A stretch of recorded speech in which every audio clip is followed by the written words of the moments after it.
है स्वामी, मैं सह नहीं पाऊंगी।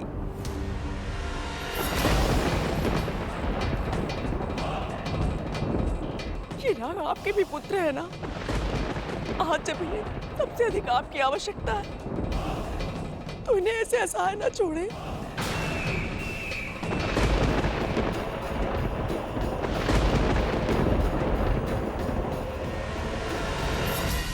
जब सावित्री सत्यवान के प्राण यमराज से वापस छुड़ा कर ला सकती है तो मेरे अंदर भी वही सतीत्व की शक्ति है, वही दृढ़ निश्चय है। मैं अपने पुत्रों के प्राणों की रक्षा करूंगी और उसके लिए चाहे मुझे कुछ भी क्यों ना करना पड़े।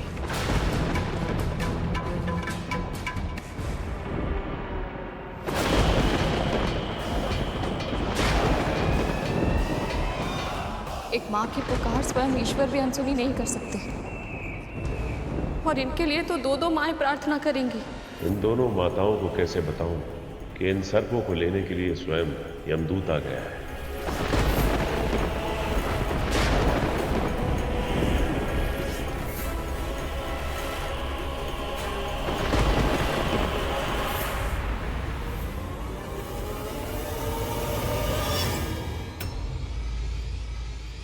पिताजी वहां क्या देख रहे हैं?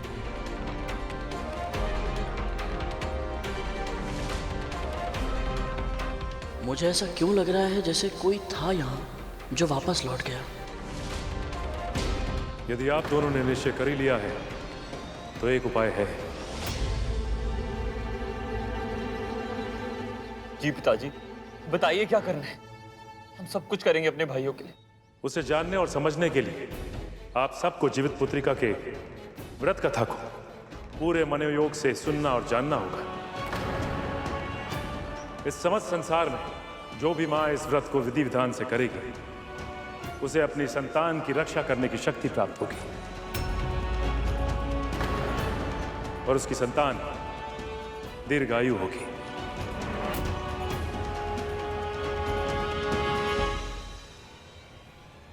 हम कथा सुनने के लिए आतुर हैं।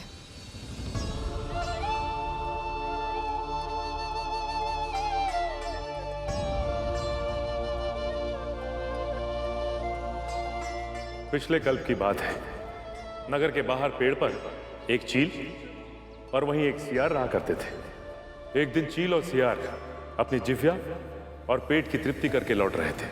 तब उन्होंने नगर की महिलाओं को जीवित पुत्रिका व्रत करते हुए देखा और इनके मन में भी इस व्रत को करने की इच्छा जागी और अगले वर्ष उन्होंने इस व्रत को पूरे मन से रखा।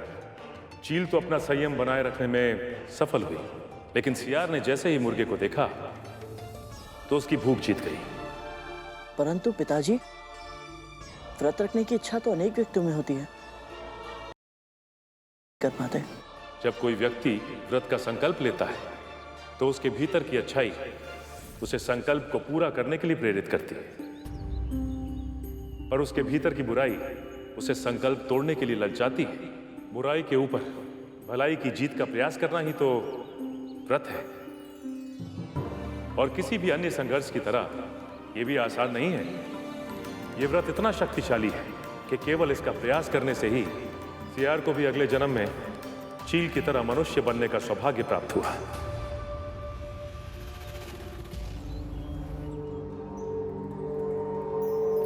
चील ने शीलवती नामक राजकुमारी के रूप में जन्म लिया।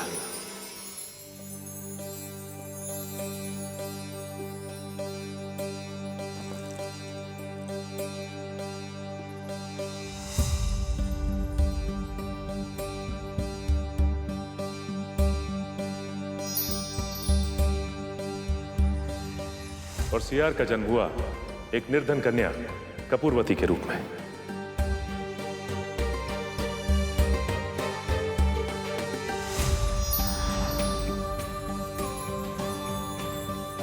और नियति के योग से राजकुमारी शीलवती का विवाह राजा बुद्धिसेन से हुआ।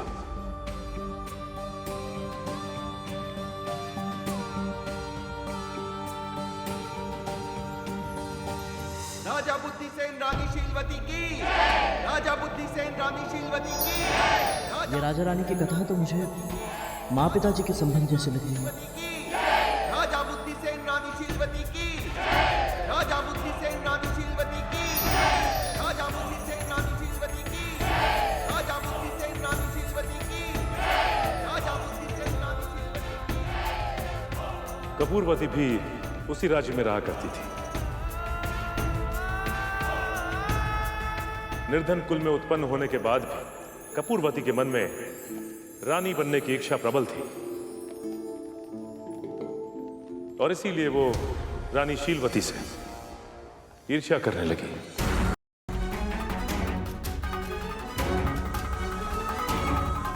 और कपूरवती किसी भी मूल्य पे राजा की दृष्टि में आना चाहती थी, इसीलिए उसने एक योजना बनाई और सेविका का कार्य करने का अनुरोध करने के लिए महल पहुंच गई।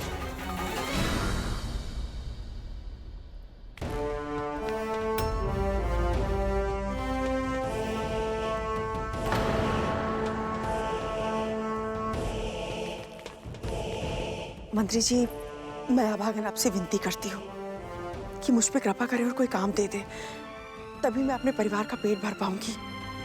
कुछ दया कीजिए। ठीक है, आज से तुम महल में झाड़ पोछ का दायित्व संभालोगी। इससे अधिक और कुछ नहीं कर सकता मैं।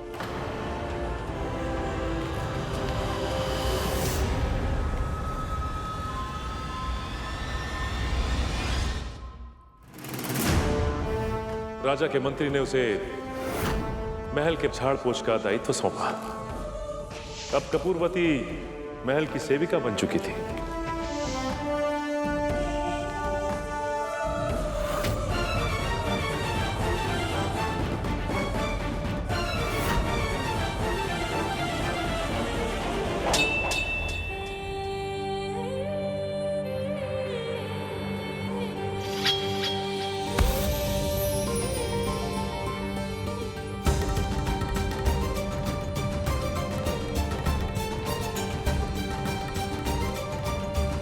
और वो हर समय राजा और रानी के निकट जाने का प्रयास करती है। एक दिन उसने देखा कि महल की रसोइयां अवकाश मांग रही हैं।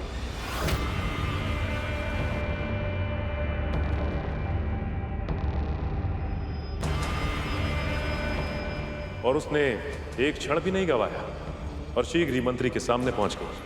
मंत्री जी,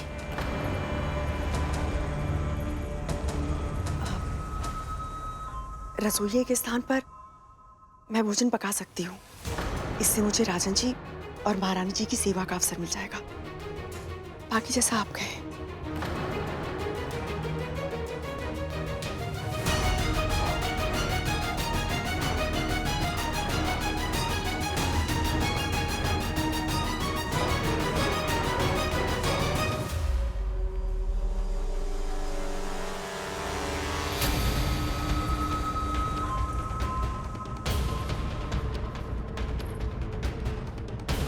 पर कपूरवती को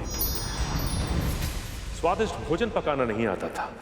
उसे लगा कि ऐसे तो उसे कार्य से निकाल दिया जाएगा और वो राजा और रानी की निकटता प्राप्त करने की अपनी योजना में असफल हो जाएगी। और तब उसने एक उपाय सोचा।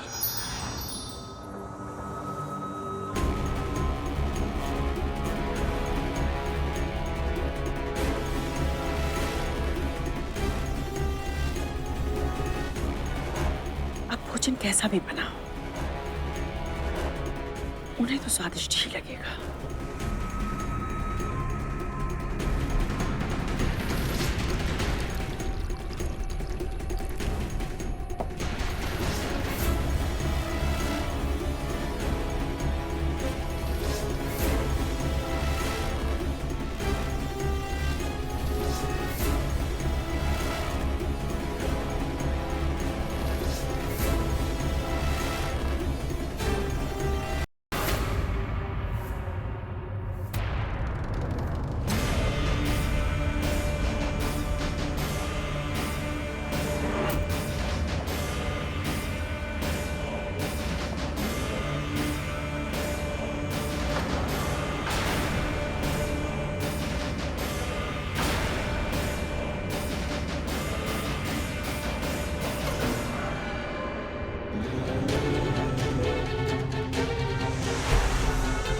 राजन, रानी, क्या मिलाया था तुमने भोजन में? बोलो। सैनिकों, बंदी बना लो इसे, इसने राजद्रोह किया है। मंत्री जी, मैंने कुछ नहीं किया।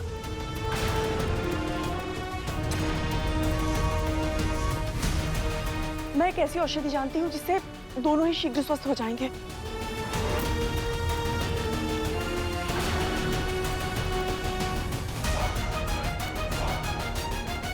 जो करना है शीघ्र करो। मैं लेके आती हूँ।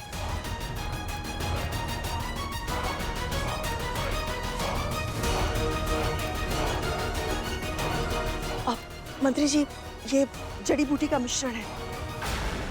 मैंने इसमें शहद मिला दिया है, बस 2-2 बूंद जीवा पर लगाना होगा। शीघ्र करो। जी।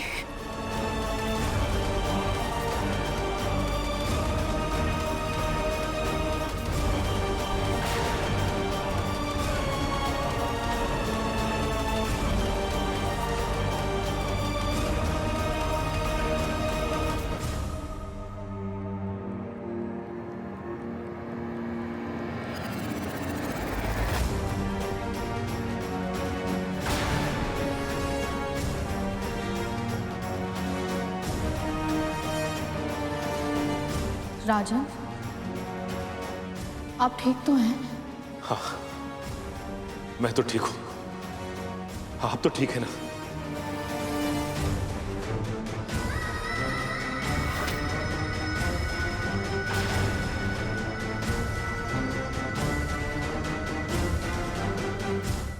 मुझे पूरा विश्वास है राजा, इसने जानबूझकर आपकी छाछ में कुछ मिलाया था, जिसके कारण आप दोनों अस्वस्थ हो गए थे। फिर कालकोठरी का दंड सुनते ही ये भयभीत हो गई और विपरीत प्रभाव की जड़ी बूटी देकर आप दोनों को स्वस्थ भी कर दिया। मंत्री जी, हम आपकी बात से सहमत हैं। इस स्त्री के दिए हुए छाछ को पीकर हम दोनों को चक्कर आने लगे और पेट में भीषण पीड़ा होने लगी। किंतु यह भी सत्य है कि इस स्त्री ने हमारे प्राण बचाए हैं, इसलिए हम इसे दंड तो नहीं देंगे। किंतु ऐसी स्त्री राजमहल की सेवा के योग्य नहीं है। इसे इसी क्षण बाहर निकाल दिया जाए।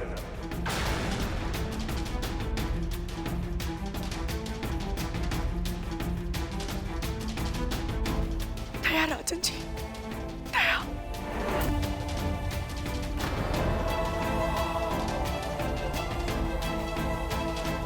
मैं भला जानबूझकर अपने राजन जी और महारानी जी का हित क्यों करूंगी? मेरे मन में कोई कालिक नहीं है। यदि मुझे महल की सेवा के कार्य से बाहर निकाल दिया गया तो क्या करूंगी मैं?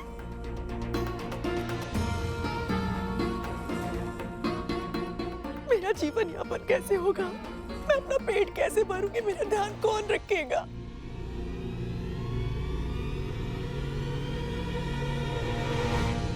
राजन, स्वभाव से कपूरवती अच्छी है।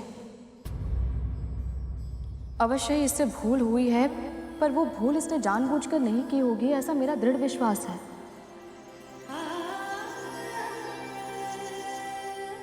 मैं विनती करती हूँ आपसे, क्षमा कर दीजिए इसे।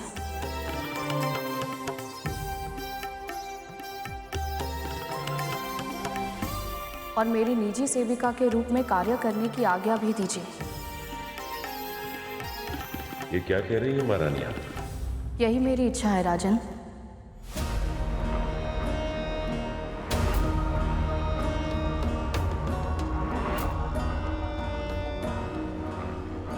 कपूरवती दोष मुक्त सिद्ध नहीं हुई है।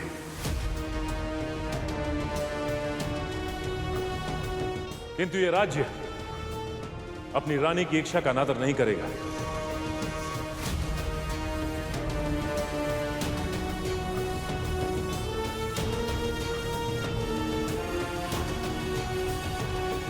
राजन जी की जय हो, महारानी जी की जय हो। राजन जी की जय हो, महारानी जी की जय हो।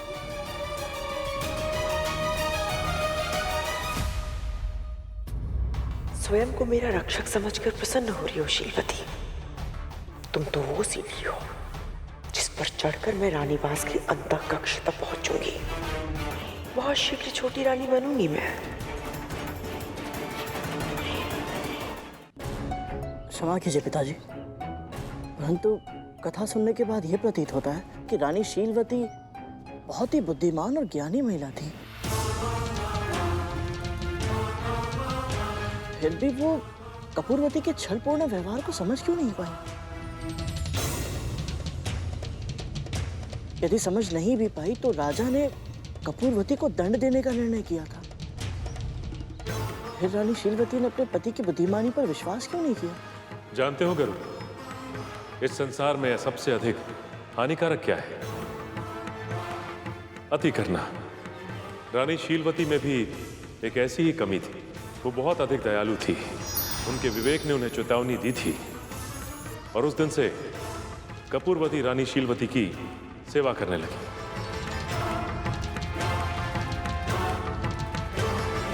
और धीरे धीरे इनकी इतनी प्रिय बन गई कि रानी का कोई भी कार्य उसके बिना पूरा नहीं होता था।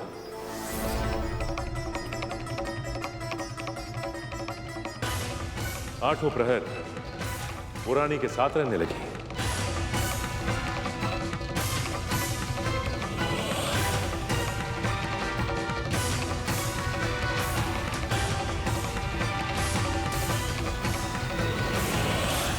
आप ही हैं जीवन का उपहार, जीवन का उपहार। आप ही हैं मेरा श्रृंगार, मेरा श्रृंगार।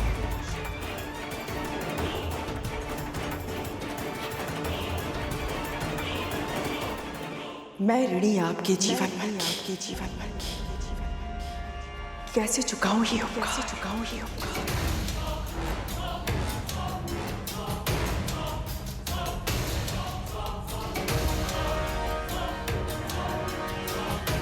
कपूरवती,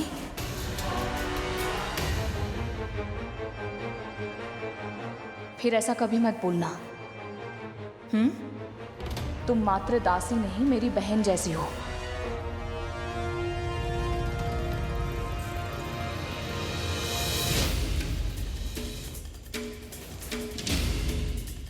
दासी से बहन तक का लक्ष्य तो प्राप्त हो गया, किंतु अब बहन से रानी बनना शेष है, जो मेरा एकमात्र उद्देश्य है। कपूरवती, कपूरवती,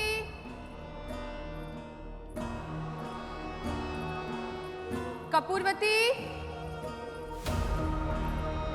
कपूरवती, कपूरवती,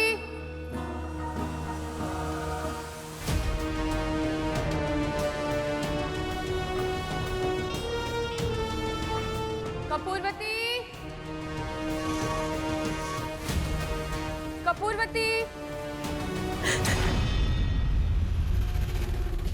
लो, तुम यहाँ बैठी हो, कहाँ कहाँ नहीं ढूंढा हमने तुम्हें।